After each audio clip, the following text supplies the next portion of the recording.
Hey, it's Tristan from www.primaledgehealth.com, and the question of the day is, when starting a ketogenic diet, do I count total carbs or do I count net carbohydrates? Net carbs, which is carbohydrates, total carbs, minus the fiber. Alright, so I maybe should have done this video a very long time ago. Um, there is a lot of conflicting information out there on the internet about everything. not just diet. If you get on the internet, you can find anybody, you can find somebody, rather, to justify whatever preconceived notion, confirmation, bias, or opinion you've already formed. You can find somebody that will back you up. Now, as far as the ketogenic diet goes, start off right away by saying I count net carbohydrates, and I recommend all of our clients, the people we work with, to count net carbohydrates, because why would you count the indigestible fiber that is in these carbohydrates when it's not being digested? It's not affecting your blood sugar, it's not affecting you as other calories might. Calories from fats, proteins, carbohydrates. The fiber affects us very differently. Now, there are two types of fiber. There's insoluble fiber and there is soluble fiber. Insoluble fiber will not be digested, whereas soluble fiber can be fermented into things like butyrate, propionate, etc. in the colon, in the gut. Now, fiber has its place. A lot of people ask me about my thoughts on like zero carb diets. And while I'm not against it, I'm actually not really against much. I'm not really against anything. If something works for you, then it works for you. I wouldn't recommend that most people undergo a zero carb diet. I think fiber has its place. I think carbohydrates have their place. I think seasonal carbohydrates are a great idea. If you're looking for long-term weight loss, if you have a weight loss goal that's going to take you a while to get there, if you got more than like 20, 30 pounds to lose, then a ketogenic diet long term is probably going to be the best way to go. Now, the two types of fiber, soluble and insoluble, some people think, oh, well, maybe you should count soluble fiber, because that soluble fiber can sort of, in certain ways, be digested, because it can be fermented in the gut and turned into things like butyrate, propionate, and be used for certain physiological processes in the body. That being said, I don't believe that that is a reason to count fiber towards your total carbohydrate intake.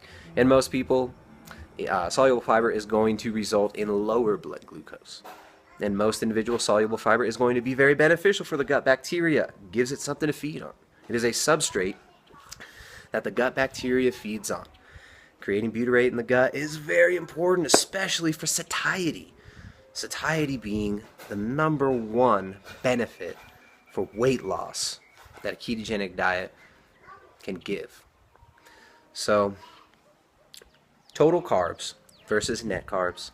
I recommend using net carbohydrates. That means if you are eating a food like avocado and you look up on your little computer, what is avocado's carb content? Okay, so it's got about 12 grams per avocado according to one website. Oh wait, this other website says it's got 20 grams. Oh, this other one says it's got 10 grams. Okay, I'll go for the one that says 12 grams. Arbitrarily, I don't know. Oh, okay, so 8 grams of that is fiber. So what you would do, subtract that fiber, your avocado's got 4 grams of net carbohydrates. Very, very simple. Very, very, very simple. Use net carbs. If you're eating leafy greens, if you're eating foods like spinach, kale, broccoli, cauliflower, there's so many high fiber vegetables. Celery, another good one, very, very high in fiber. It's going to be really, really hard for you to get over like 20 grams of net carbs if you're sticking to foods like that. If you're doing avocados, you're counting net carbs. Now, a lot of people worry in the beginning, like, oh man, I didn't want to eat too many avocados because it's got 12 grams of carbs. That's only 4 grams of net carbohydrates. So this should simplify it a bit for individuals. Yes, some people are going to have different carb tolerances than others. Some people will be very, very concerned if their blood ketones are constantly above 2. Now, That's for another video. I've talked about this many times. Blood glucose and blood ketones are contextual. If you're fighting a serious disease and you need to maintain elevated blood ketones, if you have epilepsy, if you're dealing with brain cancer and seizures, then of course you need to maintain elevated blood glucose. And watching these things very closely can become very important. But for most individuals utilizing a ketogenic diet who are doing it for long-term health, for the cognitive benefits, for the benefits on satiety, if they're using it for weight loss, then elevated blood ketones aren't going to mean that much. There's no association between higher blood ketones and rapid weight loss. You can artificially elevate your blood ketones by taking exogenous ketones. Will that make you lose weight? No, it will not. Now, what it could do, theoretically, and in some people this is the case, it could torture hunger, make you eat much less during the day. So when you are done burning through that exogenous fuel source of these exogenous ketones, then you will be able to tap into your body fat and lose body fat. But if your goal is weight loss, you're trying to tap into body fat and lose body fat, first of all, count net carbs. Second of all, it might not be of the utmost importance that you are pricking yourself all the time, measuring your blood ketones and your blood glucose. If you're not a diabetic, it might not be very important. Of course, context is crucial. In some individuals, it might be useful. It might be helpful on the journey. In other individuals, it might be a distraction, something on which they could project even more stress. Not only am I trying to change my body and not getting the results I want instantly, this little blood ketone meter, blood glucose meter is telling me I'm a failure. In those individuals, I would suggest checking that mental state, checking your stress response to these things, and rearranging that situation. Anyways, that's a little bit of a tangent, something that comes up quite often, but long story short, net carbohydrates are what count. So, yeah, that's it from here in the mountains of Ecuador, Vilcabamba, Ecuador. It's kind of gloomy and gray out. Let's see if you can see the... Oh, actually really pretty today. Anyways, I'll see you guys next time. www.primaledgehealth.com. Oh, actually, the reason this video came up was because somebody asked about net carbohydrates and carb counts in maca. Because we got our 1 kilo bags of maca. People are super stoked on it. It had this insanely positive response. A lot of people buying multiple bags, coming back, getting more. Very, very cool. Thanks to everybody for the response. We're going to try to keep it in stock after this run is done. Hopefully we'll have some more for you.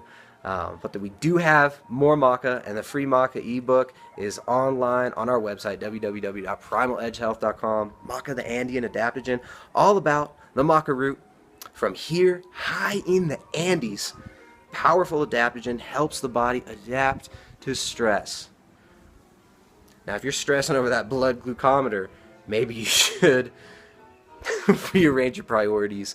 And there's a lot you can do for stress management, which is massively important for losing weight. There's a lot you can do with stress management with simple breathing and focus.